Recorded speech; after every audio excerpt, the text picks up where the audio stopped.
I'm Charlotte Langley, and I am a tin fish expert. Doesn't slurp very well.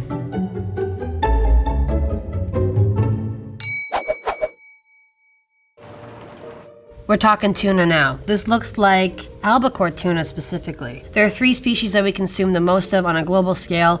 Tuna and salmon are at the top of the list, and guess what? Those are the cans that we eat the most of in North America. So there is a large difference between A and B visually. What I'm seeing here is completely 2 different worlds of canned fish. This to me looks very much like grocery store vibes. It is 1 big chunk of meat that's been cut, maybe 2, kind of put into the can, machine cut. They've just chosen an oil, dumped it on top. I'm not seeing any flecks of like salt or flavor or herb or anything. I'm getting, this is our entry point of tuna into the market. B is gonna be the one I'm more attracted to because it looks like flower petals of tuna have been arranged. It could be the belly, which is the ventresca cut, which is very popular, especially in Spanish and Portuguese in the region. They're taking the best part of the tuna, which is the belly part, and putting that in smaller pieces and canning it specifically on its own. This is produced on a large scale, large factories, large retorts, less people hand cutting and making it artisanal and craft. This is mass production. B is beautiful. B looks like little layers, little textures, lots of little pockets hiding in there. This is hand cut, this is handcrafted. Also the cans, again, looking at the style of cans, larger opening, better presentation, more engagement, more surface area to see, means less cooking time because the pieces are in there portioned out. Starting with A, it's kind of hard to get out of the can, which means it's been packed very tightly. And it's 1 big piece. I'm breaking it up. It's not breaking up on itself. That's that one. Going on to B. Oh, okay, they're kind of connected. This is definitely albacore tuna. You can kind of tell by the size of the flake. This is interesting. This is like all little flakes. That pinky glow, that little rosé glow is still in there. It looks like a pile of rose petals. I'm gonna start with A. This is dry looking. There's not a lot of oil in the can. It's actually quite a light amount of oil, which is interesting because that means it would be less costly to produce this as well. Like they're not filling up the can with oil, so they're using less ingredient. I'm going to taste the smallest bit of this. It's squeaky. It's not dry. I don't know if you can hear that. It would lend itself well to moisturizing it with lots of aioli or creme fraiche or yogurt.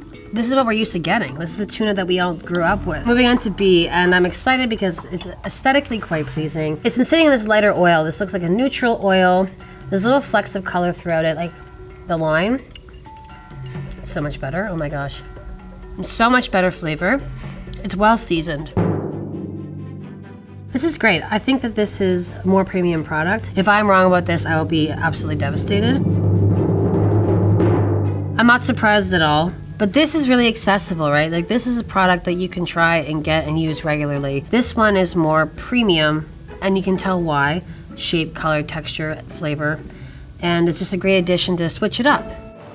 I'm gonna guess we're going with trout today. Darker color oils, like an amber color like this one, which looks like an olive oil. This one suggests more quality on the oil itself. This one here, thinner, lighter, likely is a more neutral oil, something that's a little less expensive for larger production or scale of production. Looking at the 2 different cuts of fish, we've got 2 different styles of portioning. This looks like it was hand cut, hand canned, hand packed with care. This one feels a bit more machine cut. The fillets go through machine, it's packed. When you weigh the cans, it's like exactly 90 grams of protein is going inside. That means that they'll add pieces or like kind of rough it up to make sure there's that exact weight. This was designed for this can. Like, it's stunning. So this can has got 2 thin fillets. Oh, and it's very dark in color. So this is very flaky, much more delicate than the other can. B is flaky, like it is overcooked. Different time and temperatures apply differently to different species. This company, or whoever made this tin, may have sort of like a set time and temperature for all of their cans, which means they are pumping out production. They are making a lot of cans. This one, on the other hand, the texture of the fillet is really gorgeous. The color is still there. I still see pink. This feels like the temperature may have been chosen just for this species. So I'm gonna go into a little piece of this. This is high salinity, which means there's like a brine, but it also has some sweetness to it. It feels so much like tuna. It's kind of funny. which means to me that they've cooked it longer. The oil is very light. This is like a sunflower or a canola or a safflower, something really mild. But there is quite a bit of seasoning on here. If this has smoke in it, which I'm pretty sure that it does, it is ridiculously light. Like they just put a kiss of fake smoke in it. Still very good. I think I'm gonna like this one better. So you can see the texture of the fish still in here. Plus, look how shiny the skin is. This is gonna be good. Oh my God, so different. Great seasoning, surprisingly delicate. It's bringing a moisture content that I was not expecting from the skin in here. It wasn't smoked for a very long time. It's like you got a kiss of smoke in the back of your palate. This is packing great flavor. And I'm very pleased with its texture. Like it is very soft. But I'm gonna try that little tail piece, which is still very good. Higher on the seasoning because smaller piece, likely brined as well. That's sort of a way to ensure consistency in seasoning across all of your products, even if you're doing it by hand or by machine. Highly recommend. This is very good. I think that letter A is the more premium or more expensive product to purchase based on many things. Color, texture, mouthfeel, the quality of the smoke, and the presentation and the skin on as well, I think is premium. Well, thank God I was right. That seems like a great value, in my opinion, for this. Great starter, great flavor, great integrity of product. Like as a chef, I'm like, chef kissing this one. This one, great for adding to a salad or a sandwich to get going, and adds great protein and nutrition to your daily diet. You know, if you wanna get it into your life, why not try a lower cost one?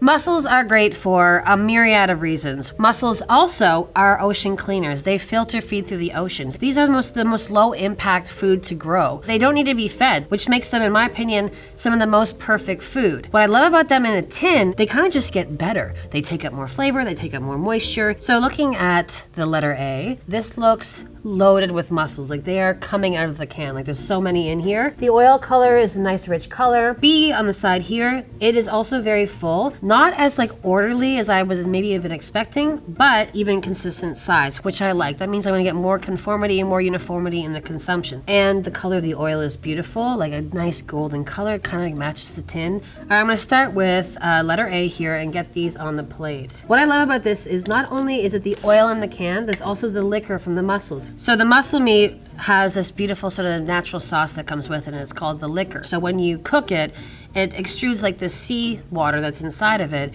and makes a sort of like natural oceanic sauce. It's gonna be salty like the sea. You're gonna taste the merroir of North America or wherever the can is from, which is one of my favorite words to use. There's the oil floating amongst the water, or the brine or the liquor, which is, I think, quite pretty. Moving on to B, the uniformity is nice, very rich and unctuous. The smell is wafting in my nostrils. It smells super good. This looks more like a safflower or a sunflower oil that's been working with the mussel meat. Because the mussels are whole intact, they're not cut up into pieces. So you're getting like the innards and like all the good juicy extras. Similar color, but I think this one is not smoked, and I think this one is very lightly smoked. I also love how the subtlety of smoke is coming through. I'm not being bombarded with like really strong, acrid smoke. Uniformity in size of the species inside, the mussels inside of the can, is probably gonna say to you they've spent more time and labor grading their product. So these are all the same. This is all the same size. I'm not seeing, like maybe there's a couple that are a little bit larger and maybe a little bit smaller, but mostly overall this is the same, which means they've graded the product after the cooking or smoking process. This one, you're seeing some big guys, some little guys. Like there's a big guy and a little guy right there. Like these are two very different sized mussels. And that means that they probably batch cooked and filled with a scoop or with another, or maybe even by hand, but paid less attention to the detail. Well, they both look great. The thing is, I love mussels. I eat mussels all the time. Now I want to try them. I'm gonna start with letter A. I'm gonna try a big one. I'm gonna try a little one to see the comparison. So let's start with the little one. Super cute.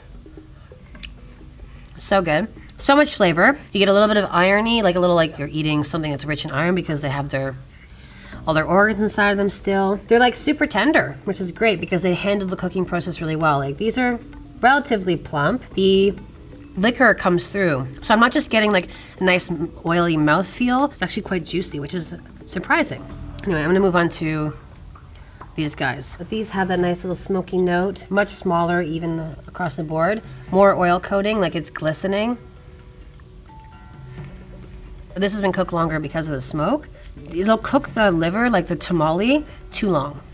There's actually something in here. Interesting. They're not cleaned. They have their beards on them still.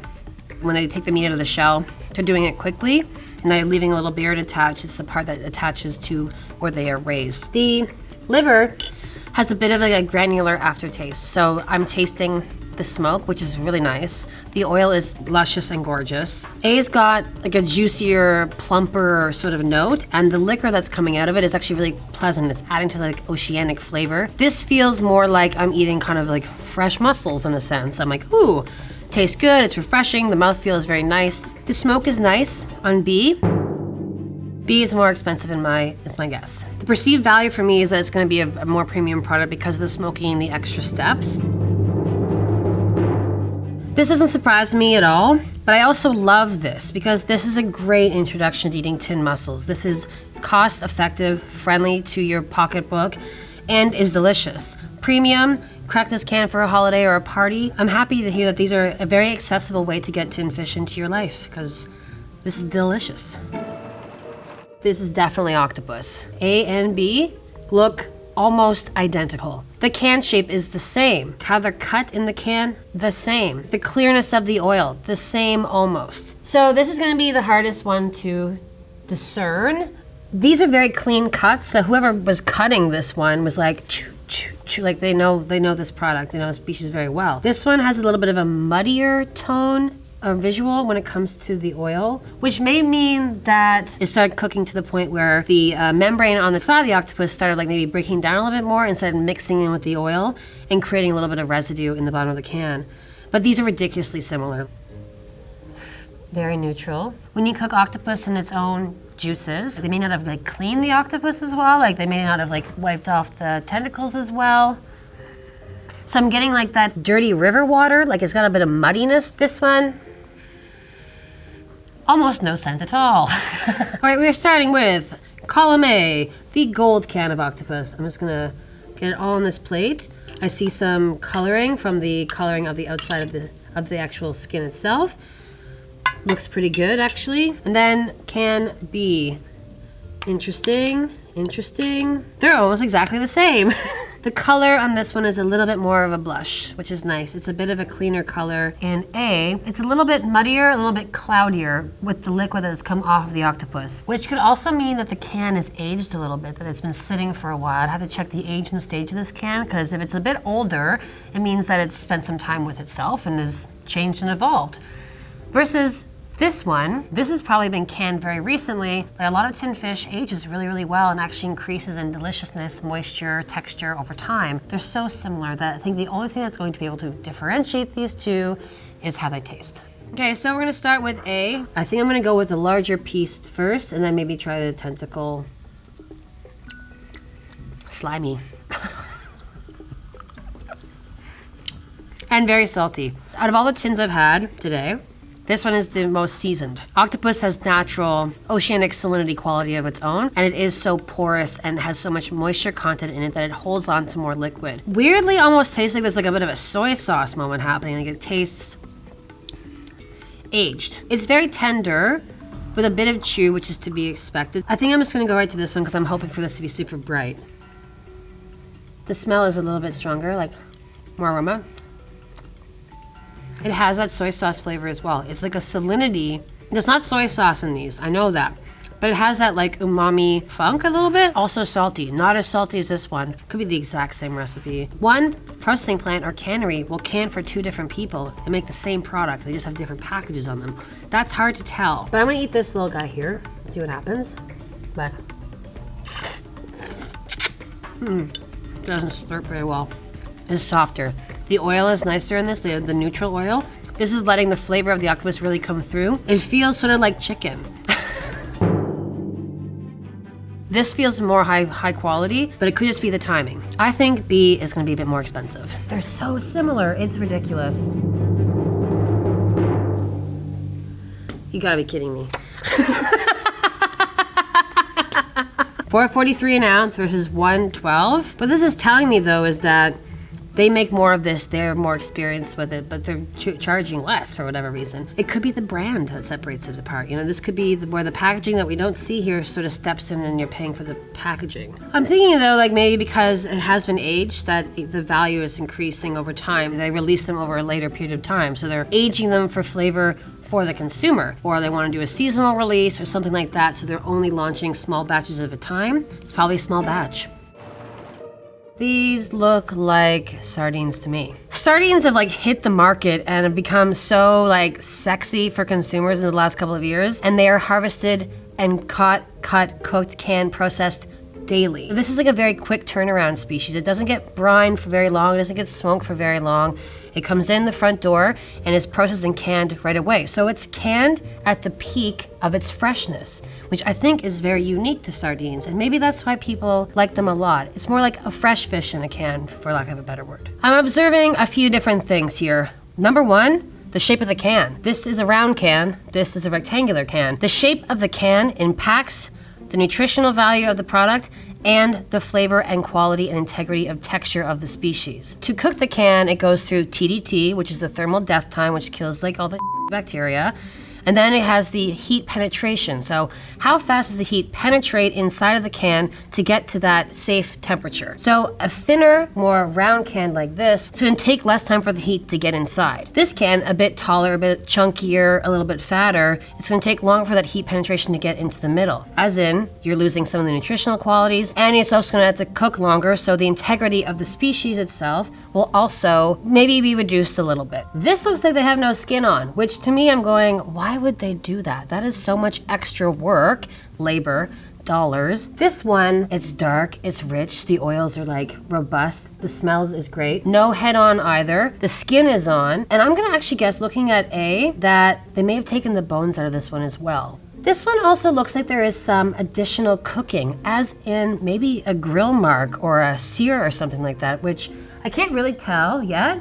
These sardines are nicely packed in a row. They are sort of consistent in design. They've been laid in thoughtfully. It feels more that it's a handcrafted can. Someone was like, whoop, whoop, all these little nonas, like packing them together. This one is likely definitely packed by hand as well, but it was packed more roughly. Like they're like, let's get these fish in, let's make sure they fit, as long as the size is good, that's fine. Interesting, they filleted these. So these are all single fillets, which is, this is saying to me machine cut because they're cut kind of sloppily. Oh. I haven't seen this in a while. They added in a layer of parchment. You're sort of keeping that moisture retained inside.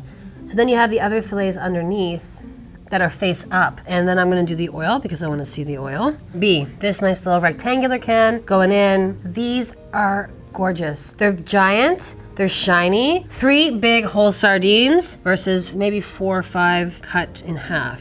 I'm looking at these two going very pale in color. The aroma very mild, neutral reaction. This one, on the other hand, beautiful, gorgeous, shiny silver skin, a few little peaks of like the silver like sort of flashing on the back. The marks aren't from grilling them. They were from the racks inside of the cooker, in the steamer, before they go into can. These have been steamed and cooked first and then canned, so cooked twice. Very normal procedure. But these are beautiful. The spines are in, the fish are really thick and plump, the fillets look really nice. When you chew it, it kind of sticks in between your teeth a little bit. Maybe that's not a really romantic way to describe it, but that's what I'm experiencing, which means it's dryish, mild, low seasoning, not a lot of salt at all, but I'm not getting a big, bold sardine flavor. The bones are out, a machine definitely did that, and also skinned these guys as well. It's cooked till it became a little dull. So I'm gonna flip over to this guy. This feels valuable looking at it. Like, this is fish in a can. This has been caught from the sea, caught fresh. So good. This tastes like the sea. The oil is so rich. It's really nice, fatty mouthfeel. Umami level, very high. I know some of the ladies that do the canning process, the cleaning, they are really good at scaling a fish. This one feels like a bit of a rush job. Less attention to detail means less costly in labor and production. So yes, this could definitely be a lower valued sardine in the can based on how it's been set up, assembled, and cleaned. I think B is more expensive because of the hand cut, the hand packing, more made by craft, by these nonas. This one feels more machine cut, but I could be wrong. No way. I'm a little bit aghast, actually. A is actually a little bit more expensive, and by a little bit I mean a lot of bit more expensive than this one. And why I think that is because of how much labor has gone into the can for processing. These have barely been touched. This has been cleaned, gutted, brined, portioned, skinned, bones are taken out, the side bones are taken out. I'm already exhausted talking about how much labor went into this can. That being said, I like this one. There's been like this thing about tin fish and tin food in general for a long time, that it is lower quality, not as delicious, not as nutritious, not as interesting, and I completely disagree with that. My takeaway is that there is so much variety in tin fish, whether it comes from the species, the sourcing, the sauces, the vinaigrettes, the toppings, the packaging. All of these three things I think are showing me, and others I hope, that tin fish is a way for you to sort of explore new opportunities in the kitchen, at home, and with friends. I think it's a no-brainer, personally.